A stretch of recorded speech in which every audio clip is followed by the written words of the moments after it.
Before we start the presentation, I'd like to begin by acknowledging and paying my respects to the Wurundjeri people, the traditional custodians of the land on which I'm joining this meeting from today. And I would also like to acknowledge and pay my respects to the traditional custodians of all the places from which anyone may be watching this presentation today. And I would also like to pay my respect to their elders, past, present, and emerging.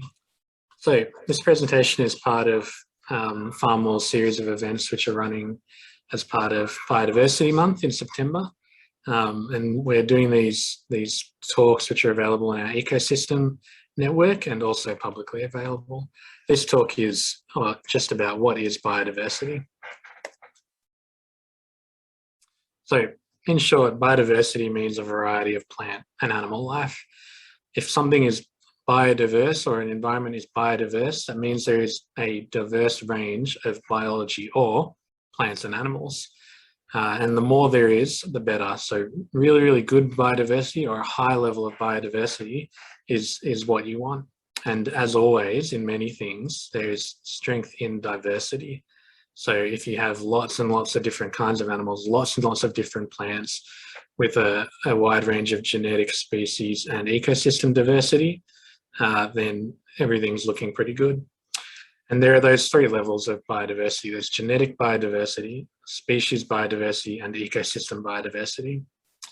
Genetic biodiversity refers to having a variety of genes in a single species. And that's really important for resilience to environmental changes. So if you have a lot of genetic biodiversity in a single species, then they're very resilient to disease or to environmental changes. Humans are quite genetically diverse, whereas an example of a plant that isn't an animal that isn't, kangaroos. Kangaroos come from quite a recent evolutionary line, meaning there hasn't been enough time for them to develop that genetic diversity and to diverge from each other genetically. So they have low levels of resistance to disease and changes. But then there are also many animals and plants which do have that high level of genetic diversity. And a good example of them in Australia is carnivorous marsupials. So Tasmanian devils, numbats, quolls, all of those carnivorous marsupials have a really high level of genetic diversity within the species. And that's because all of them come from ancient evolutionary lines. So they've actually been around a long, long time. Species diversity refers to having a variety of species within a single habitat or region. So for example, a rainforest or the Great Barrier Reef, they have many species within them. And then there's ecosystem diversity, which means that there is a variety of ecosystems in a given place. And an ecosystem can be something really large, like the Great Barrier Reef or the Daintree rainforest, or it can be something really small, like a pond, billabong, a creek system, even the back of a crab shell can be an ecosystem because of the different life forms that can thrive on the back of that shell. Something really important that everyone should know, I think, is that Australia is mega diverse, and that is actually really, really unique. There are only 13 countries total in the world, I think it's 13, which are classified as mega diverse. Those countries are Australia, Brazil, Colombia, Ecuador, Peru, Mexico, the Democratic Republic of Congo, Madagascar, China, India, Indonesia, and Malaysia. And if you look at all those countries together, Australia really stands out as a so-called developed country. Because of that, we're really, really well positioned to protect our status as a mega diverse country. We have resources, we have wealth, and we have a population which should be ready to be mobilized to protect our biodiversity. That puts us in a really, really unique position, one of great responsibility when it comes to biodiversity globally. I read this incredible quote from the Australia Museum's website while I was putting together this presentation. I thought I'd read it out. It said, "It is estimated that there are 13.6 million species of plants, animals, and microorganisms on Earth, and Australia has about 1 million of these. which is 7% of the world's total, and that's more than twice the number of species in Europe and North America combined. So that really gives you an idea of just how important Australia's role in protecting the environment, protecting biodiversity is, and just how unique of a situation we have here in Australia. Something we talk about a lot when we're talking about biodiversity at Farmwall being in the city is urban biodiversity. And what that means is just biodiversity in the city. So any plant or animal life in a city. Typically, that life is supported by green spaces, green roofs, street trees, nature strips, waterways, things that we're building or have built in the past to account for the fact that typically an urban space has eliminated the natural state of the land and destroyed a lot of the things that can really promote biodiversity. Urban biodiversity is really, really critical when it comes to climate resilience. Cities are typically one of the worst things for pushing climate change and for really causing a lot of the negative effects of climate change. And they're also one of the hardest places to live when environmental changes happen because of climate change. So when things get warmer, the warming in the city is to a much greater degree. Concrete buildings, they really retain a lot of that heat, and they make it really hard, not just as humans, but also for any animal or plant life to survive in the cities. So protecting biodiversity, having a lot of green spaces, and also bringing in the animals, insects, birds and stuff like that can help promote that biodiversity goes a long way in making the cities a better place to be when things do start changing.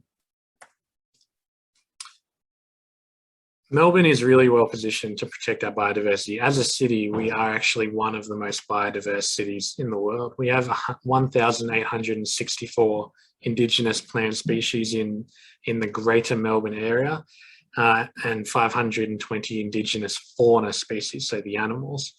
We're really rich in biodiversity because we have a natural setting, and the historical land use pre-European invasion and also post-European invasion, and some decisions that were made. They've unintentionally favoured many species in ways that other cities in the world haven't in the past. But that's not to say that it's all been good.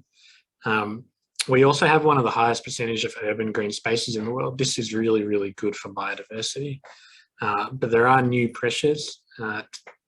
These aren't unique to Melbourne. They're actually the case in most cities in the world. One is warming.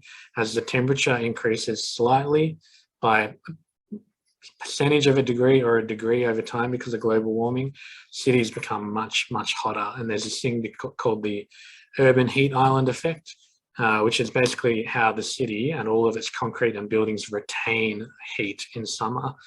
And as a result, instead of cooling down overnight or cooling down when the weather gets cooler for a few days, the city retains that heat, and it actually doesn't give any of its life forms and plants, including humans, the chance to cool down, which is what we need to survive. And the other one is development. Melbourne's typified by an urban sprawl, and what's happening now is that higher density living is becoming more common in Melbourne, typical of many other cities in the world, not typical of Melbourne in the past. What it means is instead of having a lot of quarter-acre blocks and backyards or small backyards in the city, or little pocket parks, little parks here and there, or bigger parks, high-density development is eliminating a lot of that green space. No more backyards, in many cases not even courtyards. Green roofs are still a luxury to some, and also a lot of our unprotected natural area is being developed over. So that adds a huge pressure onto the wildlife and the plant life in Melbourne. But there are a lot of positive trends, and a lot of that comes down to the management of green spaces in the city, the management of street trees, and viewing everything through a new lens of, okay, we're at a critical point where things are changing rapidly, and we need to start changing rapidly with them in order to survive and to protect every other life form in the city. You can, as someone who lives in the city or in the suburbs, plant for and protect biodiversity. You can also do it if you're out in the bush or in the country, although the footprint of people's lives in those areas typically isn't as severe as in the city and suburbs and doesn't require as much attention ongoing. The biggest thing to remember is what draws in biodiversity, basically what sustains life. Every life form needs food to live. Most need shelter, and all of them thrive in diversity. Something really, really important to remember is that diversity protects life, and no life form exists in isolation. And that goes for humans as well. Every single life form on the planet relies on the presence of other life forms. There are a lot of resources. If you would like to plant for biodiversity or just think about and understand biodiversity in your area, local councils are a really good place to start. They have a lot of planting guides about plants that are indigenous to your area, and also plants to avoid, plants that are available in nurseries or commercially, which are actually ones to avoid for various reasons. And another really good resource is going to Indigenous nurseries who have a specialist knowledge in Indigenous plants, what plants are local to that area, and they may also have a lot of knowledge not typical of European horticulture, which is something which, to protect biodiversity in Australia, we're moving away from and starting to really look at again, okay, what were the horticultural practices and the agricultural practices of people before Europeans came. And then there's, of course, novel tools and methods that you can employ to protect biodiversity, not just planting the right plants in your garden, but you can do things like seed bombing, where you have these seed bombs that you can throw in various areas, and they're really, really good way to distribute seeds, which may be flowers that are really good for biodiversity, or native plants that are really good for biodiversity. Farmwall has a seed bomb kit, so you can make your own seed bombs in that way using our kit at home, or you can buy seed bombs. And of course, there's beekeeping, which is a really good way to bring bees back into urban areas, and after they may have been pushed out through urban development over the decades. And then nest boxes are another really, really cool one, where this is a problem which is pretty big in Australia, and it may be in other parts of the world, but Australian native trees, so eucalyptus and others, most of them take 90 to 100 years to grow big enough and old enough to actually develop hollows, and those hollows support a lot of Australia's native wildlife. So a lot of birds, possums, sugar gliders, bugs, insects, bats. And so in areas where those trees have been wiped out, we can't plant and then wait 90 years for the benefits of having those hollows.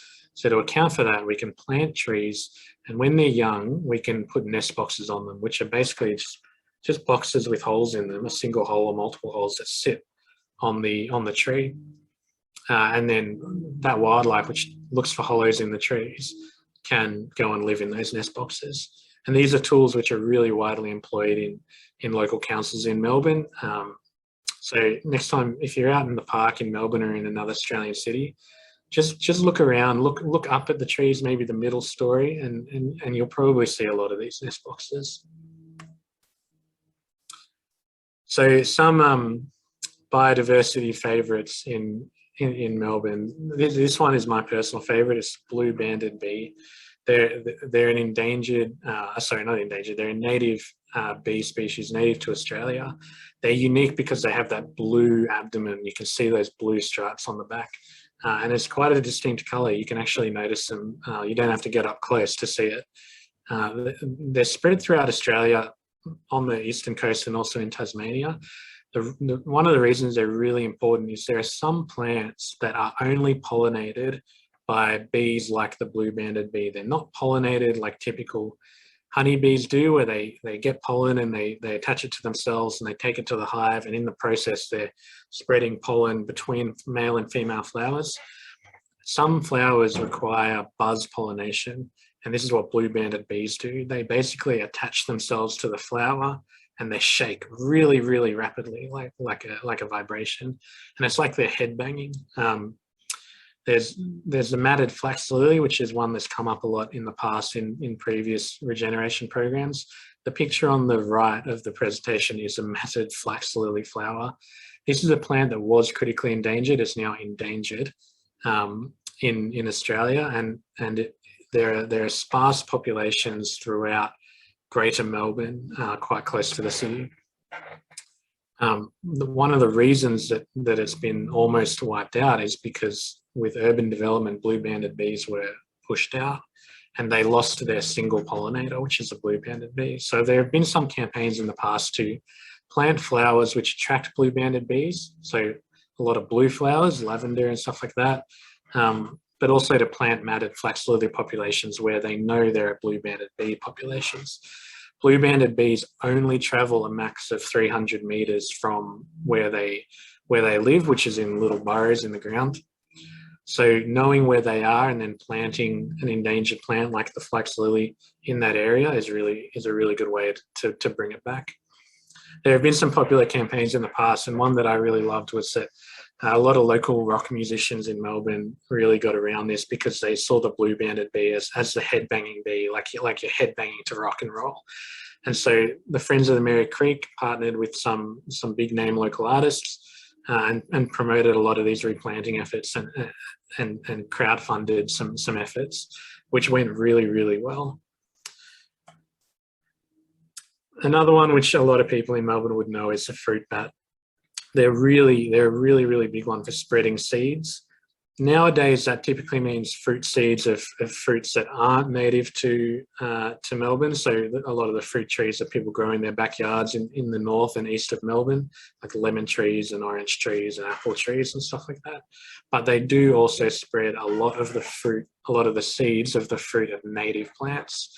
Unfortunately, while they live in the city, they travel a little bit out because there's not a lot of those fruiting native plants in the city. And it's really hard to bring them back now that the city is so different to the natural landscape that was once there.